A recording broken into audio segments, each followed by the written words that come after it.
This challenge, you guys crazy? It's looking that way a bit, yeah. But it's something that, once it's mentioned, it couldn't really stop thinking about it. And just had to kind of go with it now and just loving everything about it. I think it was Angus's idea originally, and then Jack kind of cottoned on, and then we jumped on the bandwagon afterwards. So It's going to be a test of friendship. yeah, I think it's a good job we all know each other very well, put it that way. But I think when you're out there, you're doing 2 hours on, 2 hours off, you probably just get on with it, I think. So I'd like to think anyway. Heck of a physical challenge, and and probably a mental challenge too. I think, yeah, the mental side, definitely. Getting yourself back up after just 2 hours sleep to get straight back on the oars will definitely really drain you mentally. But physically, I think, we've got a year to prepare now, so I think physically we'll be in really good shape and ready for it.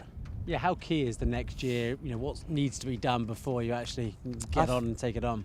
I think that, as Gus says, like being physically fit is part of it, but it's also just being out on the water and getting to know, like, if something happens, how can you deal with it? So the more time we spend out there, I think the more chance we'll have. How much rowing experience do you have? Yeah, this was about a month ago. It was my first time out on a boat. So Help? yeah, it seemed a bit like that, but getting used to it now, getting my sea legs going. So yeah, feeling a bit more confident. How daunting is it?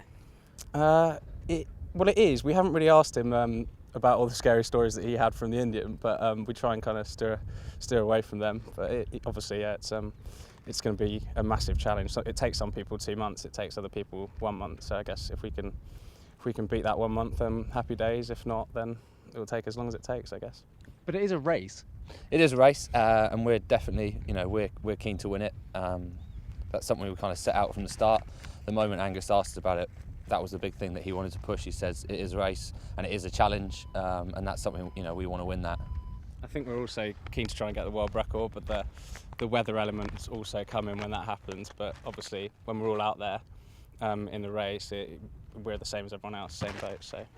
Yeah. And you're hoping to raise a lot of money for your chosen charities. Yeah, exactly. That's that's huge for us, raising the money for cystic fibrosis, especially day to day. We're on it for 30 days, 60 days, and then it's over for us. Whereas these people have these diseases for life. So it's tough for us for that time, but actually for other people it's a lot tougher. And I think if we remember that, it should get us through those really tough times when we're out there.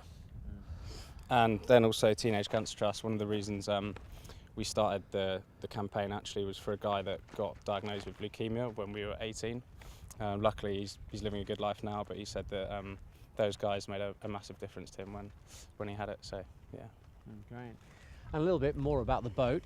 Solar panels behind you, what are they for? Yeah, so we've got solar panels on both ends. They're going to be powering our navigation system, which is obviously fairly essential, and then all our electronic equipment inside the boat, making sure to keep us entertained and things like that. And in terms of supplies, from what I gather, you have to take what you need. Yeah, pretty much. I mean, we eat army rations, which I think it's 6 times a day. So after every 2-hour shift, you'll eat, then go to sleep, and start again. But I think it's something like 800 calories in each pack. So yeah, you're consuming something like 10 or 15 Big Macs or Big Mac meals a day. But you've got to stock up. So What do they taste like? they're actually all right. My favourite one's the tikka masala, but I think Angus is quite keen on the bolognese. Yeah, I'm the bolognese. And this isn't too bad either. The mild curry beef with rice. Porridge is good in the morning as well. Gets you up and going.